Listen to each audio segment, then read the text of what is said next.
요한계시록 14장 13절 말씀을 봅니다.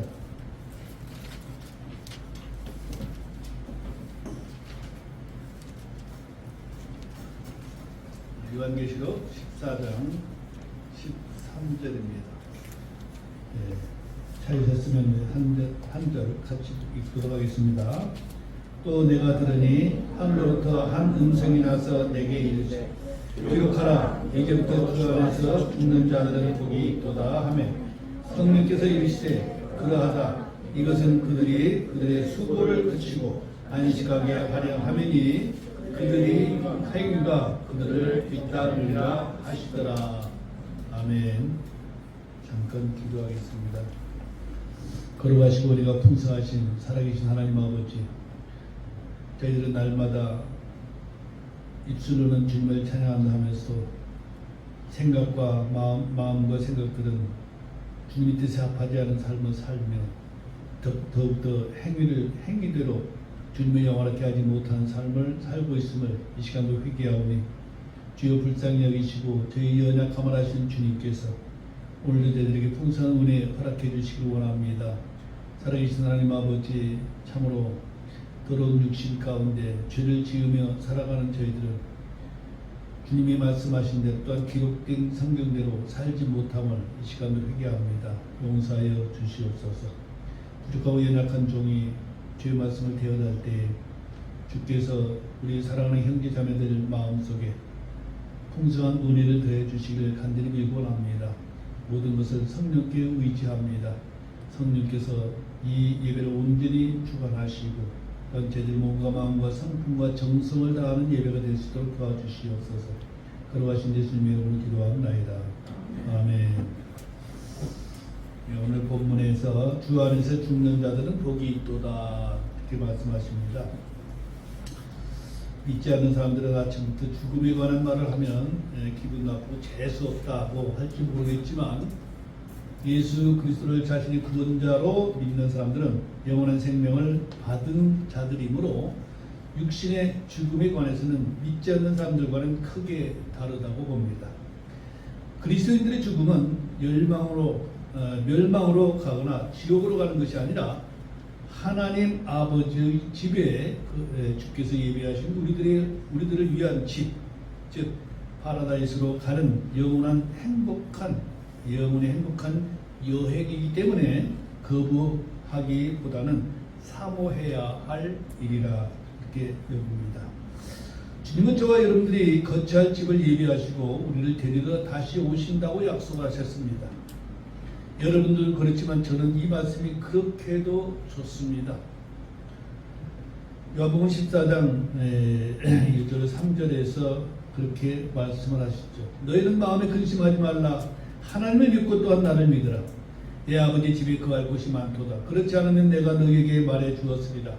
내가 너희를 위해 처소를 예비하러 가노니 가서 너희를 위해 처소를 예비하면 내가 다시 와서 너희들에게로 받아들여 내가 있는 곳 거기에 너희도 있게 하리라. 그렇게 말씀을 하십니다. 이 말씀이 얼마나 좋습니까?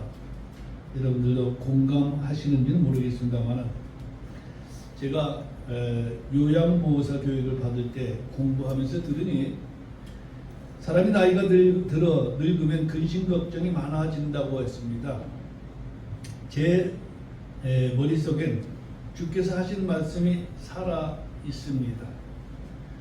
마태복음 6장 31절 32절에서 그러므로 염려하여 이르기를 우리가 무엇을 먹을까 혹은 우리가 무엇을 마실까 혹은 우리가 무엇을 입을까 하지 말라. 이 모든 것은 이방인들이 구하나니 너희 하늘아버지께서는 이 모든 것이 너희에게 필요하다는 것을 아시느니라.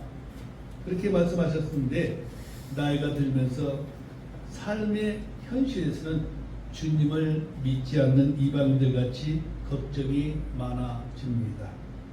은혜가 풍성하신 주께서 저에게 건강을 주셔서 지금은 생업에 충실하고 있습니다. 감사하게도 죽음은 두렵지 않지만 또 나이가 들며 병들고 약해져서 일하지 못하고 당장 쓸 돈이 없으면 어떻게 살아갈까 하는 염려와 걱정은 어쩔 수 없습니다. 그런 면에서 주님의 말씀을 비추어 볼 때 내가 얼마나 믿음이 적은 사람인가 한심한 생각이 듭니다. 아는 것과 믿음은 별개인 것 같습니다. 주님은 마태복음 6장 34절에서도 그러므로 내일을 염려하지 말라. 내일이 자기 것들을 염려할 것이요 한날의 악은 그날의 족하니라 말씀하고 계십니다. 여러분들은 어떻습니까? 오늘의 주제는 노후 대책입니다. 주보에 있는 것 같이 소 제목을 붙여서 말씀하지는 않지만 전반적으로 이제 육신의 죽음과 영원한 생명 또는 확실한 노후 대책이라는 주제로 오늘 말씀을 전하게 됩니다. 젊은 세대나 어린이들이 들으면 이해하지 못하겠지만 저희가 살아온 세대, 즉 일본으로부터의 해방과 6.25 때에는 나라도 가난하여 국민들의 노후를 위한 연금 같은 제도도 없었고 백성들의 삶도 그날 먹고 사는 것만으로도 여유가 없었으므로 노후 대책이란 꿈도 못 꾸고 혹 계획도 없었으며 설사 계획이 있었다 해도 당장 다음 끼니를 걱정하며 살다 보니 이제 나이 들고 먹고 사는 문제가 현실이 되니 앞으로 육신에 사는 날 동안 어떻게 살까 하는 염려와 근심 걱정을 하지 않을 수가 없습니다. 참으로 주님 앞에 또한 여러분들 앞에 믿는다는 사람으로서 또 목사로서 부끄럽기 짝이 없습니다. 주님은 계속 말씀하시기를 누가복음 12장 28절에서도 그런즉 오늘 들이 있다가 내일 아궁이에 던져질 풀도 하나님께서 이렇게 입히시거든. 오 너희 믿음이 적은 자들아 하물며 너는 얼마나 더 잘 입히시겠느냐 말씀하고 계십니다. 여러분들은 제발 저와 같은 믿음이 적은 사람이 되지 말고 큰 믿음 위에 굳게 서서 주님을 기쁘시게 하는 삶을 사시기를 진심으로 축원합니다. 아울러 지금 젊은 여러분들은 비록 오늘의 삶이 여유롭지 않을지라도 100세 인생을 대비하는 지혜로운 삶을 사시기를 간절히 부탁드립니다. 믿음에도 지혜가 필요합니다. 야고보 사도는 야고보서 1장 5절에 너희 중에 어떤 사람이 지혜가 부족하거든 모든 사람에게 너그러이 주시고 꾸짖지 아니하시는 하나님께 구하라. 그러면 그분께서 그것을 그에게 주시리라 말씀하십니다. 주께 지혜를 구하시고 주께서 주신 지혜와 믿음을 따라 늘 승리하시는 여러분들이 되시기를 진심으로 바랍니다. 또한 야고보서 4장 14절에 계속해서 내일 있을 일을 너희가 알지 못하는도다. 너희 생명이 무엇이냐? 그것이 곧 잠시 나타났다가 그 뒤에 사라져버리는 수증기니라 그렇게 말씀하십니다. 청춘이 길다고 시간이 충분하다고 여기지 말기를 바랍니다. 학생들은 열심히 공부하고 젊은이들은 열심히 일하여 자신의 삶에도 이웃에게도 유익을 주는 풍성한 삶이 되시기를 거듭 부탁을 드립니다. 제가 영적인 삶을 살지 못하여 그러는지 영적으로 성숙되지 못함인지 어릴 적에 가난 스트레스인지 모르지만 밤에 잠을 잘 때 영적인 꿈을 꾸지 못하고 인생 밑바닥에 잡다한 꿈들로 시달립니다. 성경에는 주께서 천사들을 통하여 말씀하시다가 꿈으로 계시를 주신 장면들이 아주 많은데 저의 육신의 꿈들은 항상 가난에 쪼들리는 일들과 일자리를 구하는 꿈들로 잠을 설칠 때가 대단히 많습니다. 현실에서는 여전히 좋은 일자리로 날마다 즐겁게 일하고 있는데 그럼에도 불구하고 꿈속에서는 늘 가난하며 고달픈 꿈만 꾸게 됩니다. 그리고 그런 꿈들로 잠을 설칠 때가 너무 많습니다. 단잠은 주님께서 주시는 선물인데 나이를 먹을수록 단잠 자는 날들이 적어집니다. 매일 즐겁게 일하다가도 잠을 설치는 날이면은 과연 내가 언제까지 일할 수 있을까? 몇 년이나 일하면 쉴 만한 조건이나 결론이 날 것인가 생각에 꼬리를 물 때가 대단히 많습니다. 그러다가 얻은 결론은 주께서 건강 주시는 때까지 즐겁게 열심히 일하다가 병들지 않고 즉시 주님 품에 안기는 것이 가장 좋은 노후 대책이라 생각하며 또 그렇게 되기를 소망하며 이 말씀을 준비했습니다. 저는 잠언서 30장에 나오는 아굴의 기도를 매우 좋아합니다. 아마도 나이 같은 그리스도인들은 저와 같이 아굴의 기도를 좋아하리라고 생각합니다. 그가 주님께 요청하는 장면을 한번 다 같이 보십시다. 잠언서 30장 7절부터 9절의 내용입니다. 잠언 30장 7절로 9절 내용입니다. 내가 두 가지 일을 주께 요청하였사오니 내가 죽기 전에 그것들을 내게 주시기를 거절하지 마시옵소서. 헛된 것과 거짓말을 내게서 멀리 옮기시며 나를 가난하기도 마시고 구하기도 마시며 내게 알맞은 양식으로 나를 먹이소서. 내가 배불러서 주를 부인하고 말하기를 주가 누구냐 할까 염려하오며 또는 내가 가난하여 도둑질하고 내 하나님의 이름을 헛되이 취할까 염려하나이다 그랬습니다. 아마도 나이 든 많은 사람들이 이 기도에 공감하지 않을까 생각합니다. 누구나 나이가 들고 쇠약해지면 이 기도에 동감하면 더욱 간절해지리라고 여겨집니다. 저는 그러하지 못했지만 사도 바울은 복음 전하는 일로 한평생을 보냈습니다. 그에게 그 일이 아니라면 이 땅에 살 필요가 없다고 여긴 사람입니다. 그에게 복음 전하는 사명과 기쁨과 즐거움이 없다면 당장이라도 죽어 주님 품에 안기기를 원했던 사람입니다. 고린도서 5장 8절에 보니까 내가 말하노니 우리는 확신에 차 있으며 오히려 몸을 떠나 주와 함께 있기를 원하노라 그랬습니다. 이것이 곧 구원의 확실한 증표가 될 것입니다. 저는 주께서 계신 셋째 하늘 낙원을 가보지는 못했습니다. 그러나 주께서 하신 말씀을 믿습니다. 특별히 사도 바울이 경험하고 기록해 놓은 것을 온전히 믿기 때문에 저도 그곳을 사모하고 있습니다. 사도 바울과 그 일행이 루스드라에서 복음을 전하는데 안디옥과 이고디움에서 그들을 따라 올라온 자들, 즉 예수 그리스도의 복음을 반대하는 어떤 유대인들에게 바울이 붙잡혀 돌에 맞아 죽게 되어 그를 도시 밖으로 던져져서 잠시 동안 그의 혼이 셋째 하늘 즉 낙원을 경험하게 되었습니다. 당시엔 그가 그 아름답고 평화로운 낙원을 보았으나 말로 표현하기도 어려웠지만 복음을 받아들이지 않는 사람들에게 낙원에 대해서 말한다는 것은 당시로는 미친 짓이었습니다. 그런 일이 있은 14년 후에 바울이 경험한 셋째 하늘 곧 낙원의 이야기를 들어보도록 하십시다. 여러분들 고린도서 12장 2절부터 4절 말씀을 보십시오. 그는 자신의 경험을 제3자로 비유하여 말하고 있는 말씀을 보게 되는데 내가 그리스도 안에 있는 한 사람을 알았는데 그 사람은 14여 년 전에 셋째 하늘로 채어 올라갔느니라. 몸 안에 있었는지 내가 말할 수 없고 몸 밖에 있었는지 내가 말할 수 없으나 하나님은 아시느니라. 내가 이러한 사람을 알았는데 몸 안에 있었는지 몸 밖에 있었는지 내가 말할 수 없으나 하나님은 아시느니라. 그가 낙원으로 채 올라가 말할 수 없는 말들을 들었는데 사람이 그것들을 말하는 것은 법에 어긋나느니라. 그렇게 기록을 했습니다. 몸 안에 있었는지 몸 밖에 있었는지 즉 자신의 몸 상태로 같이 갔다 왔는지 아니면 혼만 갔다 왔는지 그것은 자기가 확실하게 말할 수 없다 이 얘기를 하고 있는 것이죠. 자, 여러분들은 낙원을 경험하고 싶지 않습니까?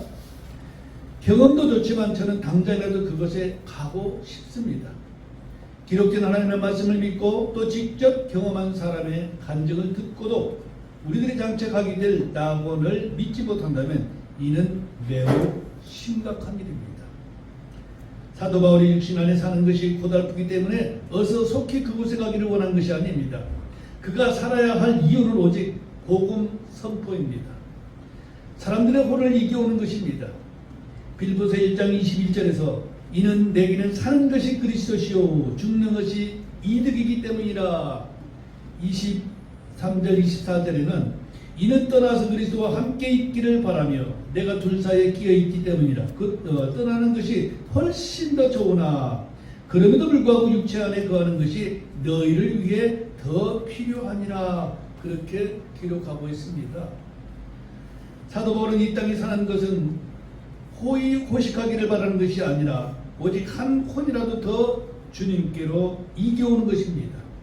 그것이 아니라면 어서 속히 그가 경험한 셋째하는 즉 낙원에 가기를 소망하는 사람입니다.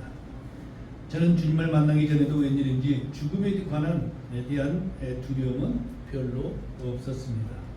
누구나 다 그렇듯이 저는 주님을 믿지 않을 때는 천국이나 지옥에 관해서는 전혀 관심도 없었습니다. 그런데 주님을 믿고 구원받은 지금은 이 세상에 아무리 좋고 또 좋은 일들이 나를 기다린다 해도 저는 빨리 하나님 아버지 집에 가기를 바라고 있습니다. 젊은 사람들은 잘 모르겠지만 다미 선교에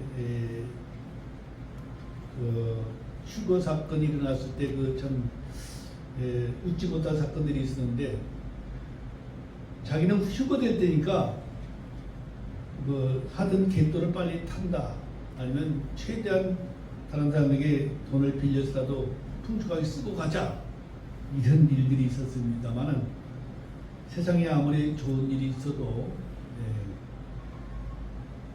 그 사람들은 진짜로는 낙원이 어떤 것인지 몰라서 세상에 미련이 남아서 롯의 아내와 같은 마음이어서 아마 그랬을 것이다 저는 생각을 합니다.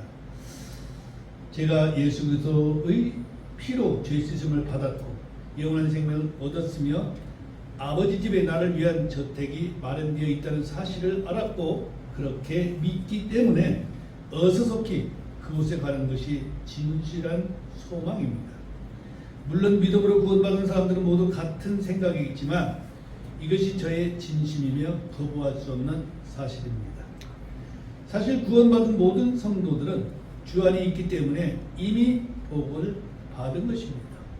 오늘 요전에 읽은 말씀을 다시 한번 읽어봅니다. 또 내가 들으니 하늘로부터 한 음성이 나서 내게 이르되 기록하라. 이제부터 주 안에서 죽는 자들은 복이 있도다 하며 성령께서 이르시되 그러하다. 이것은 그들의 수고를 그치고 안식하게 하려 함이니 그들의 행위가 그들을 뒤따르리라 하시더라 했습니다. 물론 환난 가운데 있는 성도들에게 이제 전하는 말씀이 되겠지만은 그러나 이 세상의 삶은 수고와 고통 이외에 별다른 것이 없을 것입니다. 이 땅에서의 육신의 삶은 수고로움일 뿐인 것입니다. 그래서 욥기는 기록하기를 욥기서 5장 7절에 사람은 고생하려고 태어나느니라 그렇게 기록하고 있습니다. 그 이유는 모든 사람들이 죄인에게서 태어난 죄인들로서 죄를 지으며 살아가기 때문인 것입니다. 주님의 은혜와 긍휼로 죄 씻음 받고 주 안에 있는 자들은 복 받은 자들이며 주 안에서 죽는 자들은 더 이상 죄값으로 수고로움을 당하지 않아도 되기 때문에 주 안에서 죽는 자들이 복이 있는 것입니다. 시편 기자도 시편 116편 15절에서 주의 성도들의 죽음은 그분의 눈앞에서 귀중하도다 그렇게 기록합니다. 그러므로 주 안에서 죽는 자들은 복 있는 자들입니다. 우리 주 예수 그리스도를 믿고 구원받은 모든 사람들은 이미 복을 보장받은 사람들입니다. 저희 육신의 아버지께서는 어려운 시기에 고생을 많이 하셨음에도 불구하고 그때 당시엔 아주 장수하셨습니다. 제가 19살 되던 여름 당시 75세로 돌아가셨으니 모두 호상이라고 했습니다.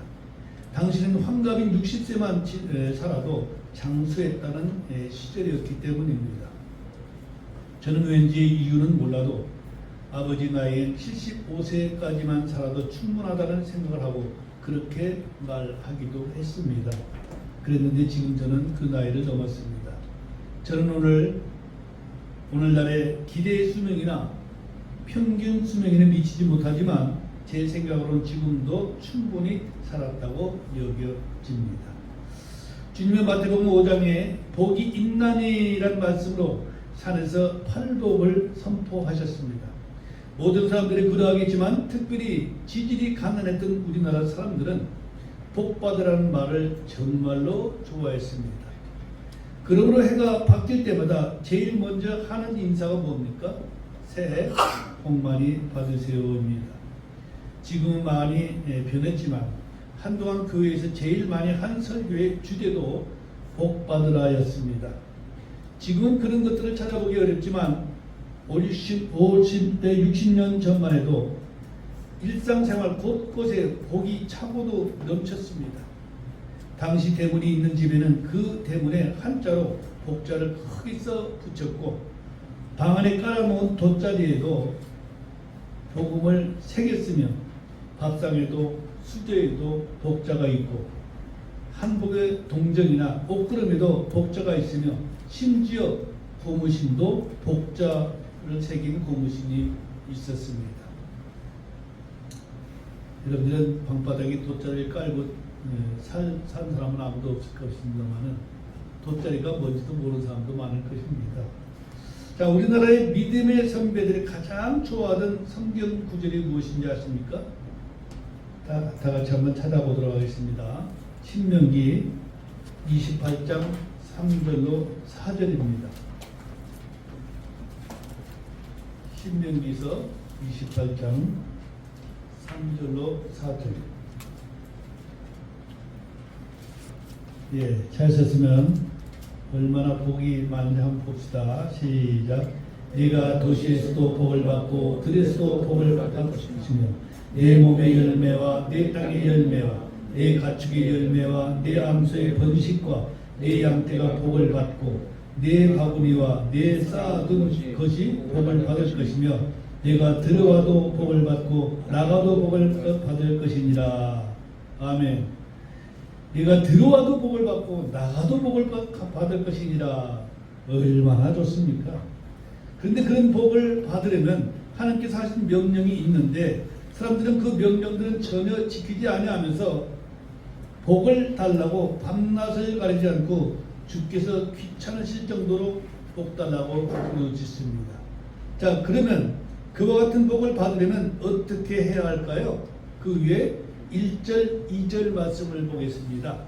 1절, 2절. 내가 주 내 하나님의 음성에 부지런히 귀를 기울여 내가 이날 내게 명령하는 그분의 모든 명령들을 지키고 행하면 주 내 하나님께서 땅의 모든 민족들 위로 너를 높이 세우시리라.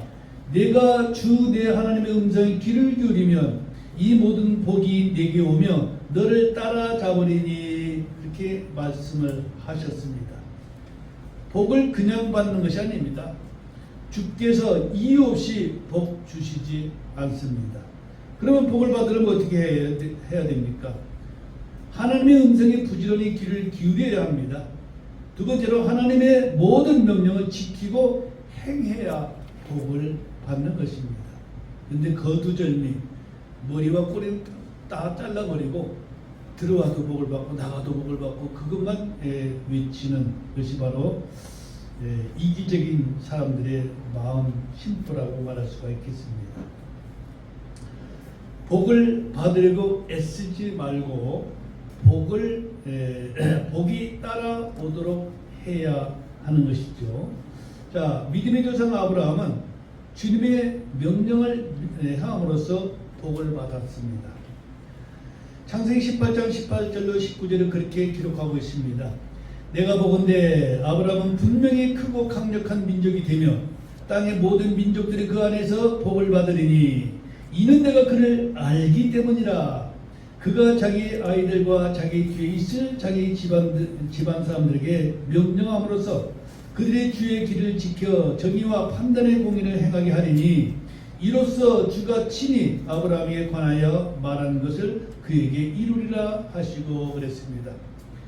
하나님의 말씀을 지켜 행한 아브라함에게 하나님께서 약속하신 복이 임했음을 여러분들이 아실진데 여러분들은 기록된 말씀 통하여서 복을 받는 길을 찾으시고 그 말씀에 이제 말씀대로 행하는 여러분이 되시길 부탁을 드립니다.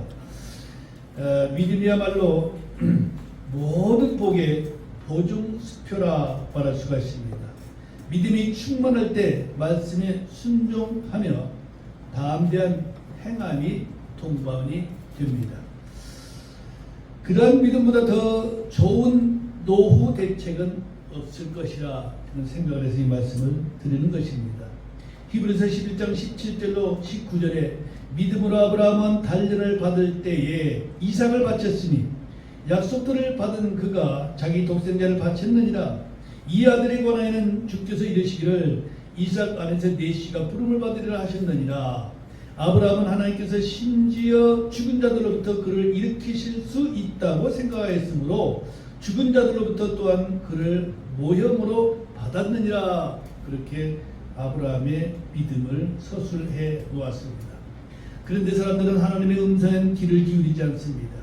부지런히 귀를 기울여 하나님의 음성을 듣고 그분의 모든 명령들을 지키고 행해야 하는데 듣는 데는 귀를 막고 그분의 명령들을 행하지 아니하면서 복을 달라고 울부짖고 있는 형상입니다.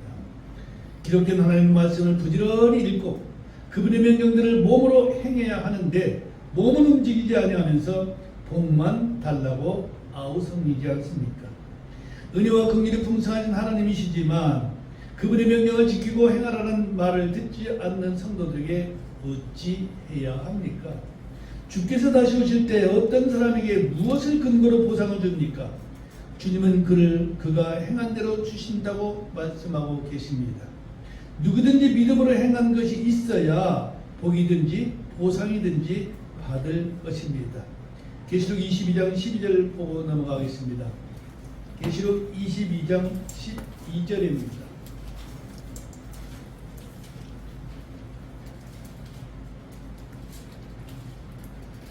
보라, 내가 속히 가리니 내가 줄 보상이 내게 있어 각 사람에게 그가 행할 행위대로 주리라 하셨습니다. 행할 행위대로. 아직도 여러분들이 기회가 많이 있음을 말해주고 있죠. 신명기 28장의 말씀은 이집트의 노예 생활에서 벗어난 이스라엘 백성들이 가나안 땅에 들어가서 어떻게 살아야 할 것들을 말씀하시며 육신의 복을 약속하시는 것으로 신약 시대에 우리에게 직접 주신 말씀은 아닙니다. 그런데 복을 좋아하는 성도들에게는 내가 들어와도 복을 받고 나가도 복을 받을 것이나 하신 말씀은 너무나 듣기 좋은 달콤한 말씀입니다. 이제 말씀되시는 주께서 육신을 입고 이 땅에 사람의 아들로 오셔서 우리에게 주신 복은 어떤 것들입니까? 그리스도께서는 보통 사람의 모양을 하고 모양도 없고 우아함도 없으며 우리가 그를 볼 때 그를 흠모할 만한 아름다움도 없기에 사람들은 그분을 하나님의 아들로도 메시아로도 인정하기 싫어서 그분의 복음을 받아들이지 않으므로 구원받지 못함을 보시고 주께서 하신 말씀들을 보십시다. 마태복음 11장 6절에 보니까 누구든지 나로 인해 걸려 넘어지지 아니할 자는 복이 있도다 하시니라. 그렇게 말씀하십니다.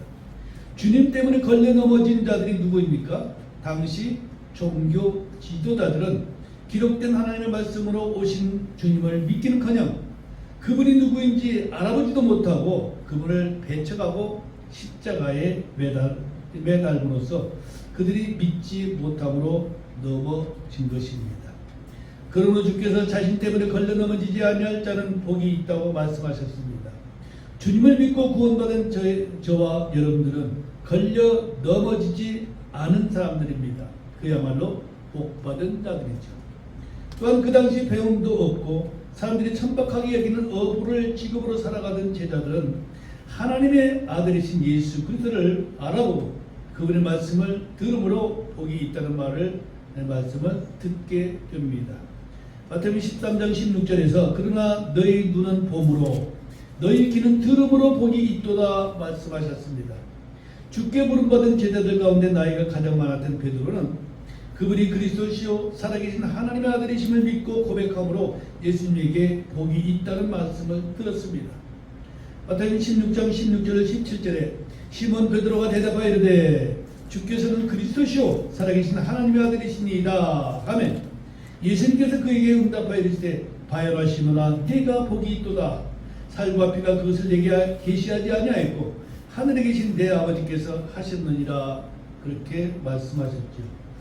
누구든지 예수 그리스도께서 그리스도시요 즉 구원자이시고 하나님의 아들로 오신 분임을 믿는 자들은 복 있는 자들입니다. 그분으로 하여금 구원을 받았기 때문입니다. 제가 구원받고 기쁨이 충만할 때 고향 친구들을 만나면 그들이 권하는 술, 담배를 하지 않고 그들에게 복음을 전함으로 인해 그들이 저를 미친 사람 취급하며 미워하고 따돌릴 때 저는 이 말씀으로 인해 기쁨이 더욱 넘쳤습니다. 자, 누가복음 6장 22절을 보십시다. 누가복음 6장 22절.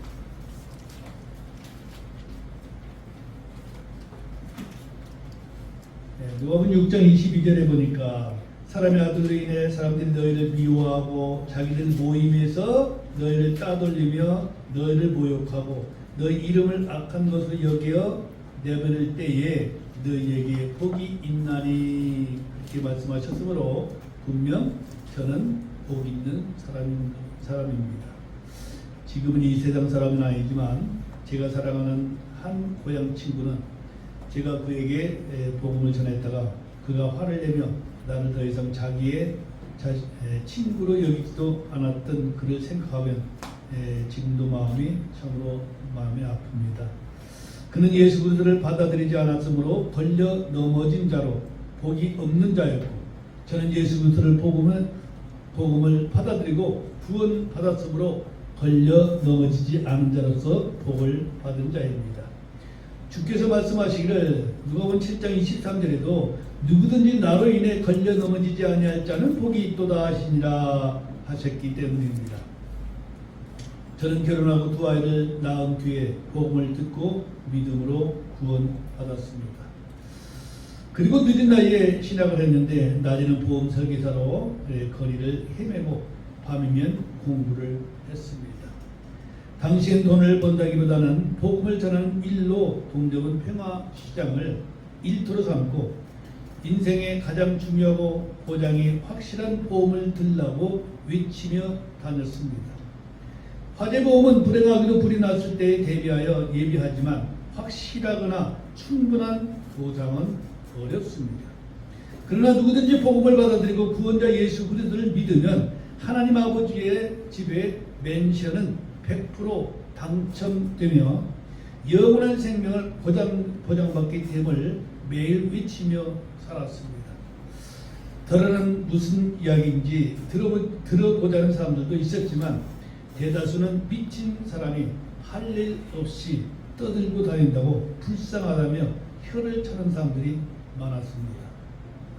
사람들에게 천국과 지옥을 전하다 보면 당신이 천국을 보았느냐 혹은 지옥이 어디 있느냐 보여주면 믿겠다는 사람들이 많았습니다.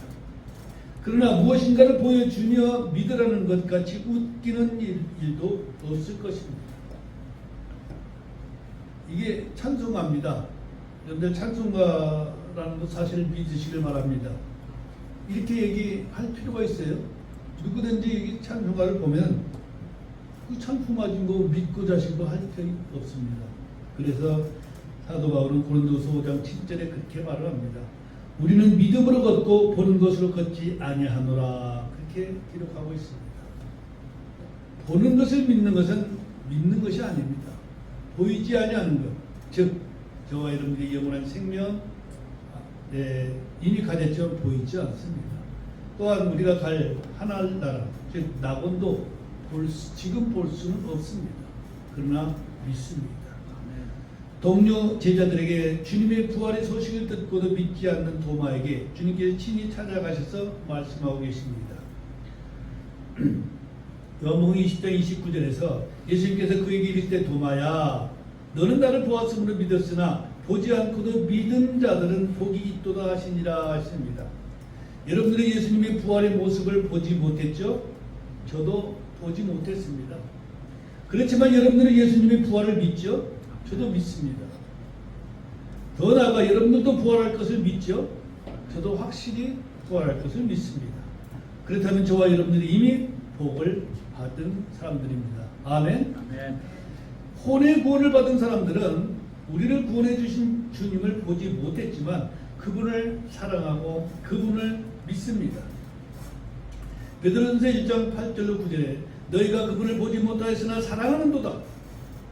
지금도 너희가 그분을 보지 못하지만 그분을 믿고 있으며 말할 수 없고 영광이 가득한 기쁨으로 기뻐하나니 이는 너희가 너희 믿음의 결말 곧 너의 혼의 구원을 받았기 때문이라. 그렇게 기록하고 계십니다.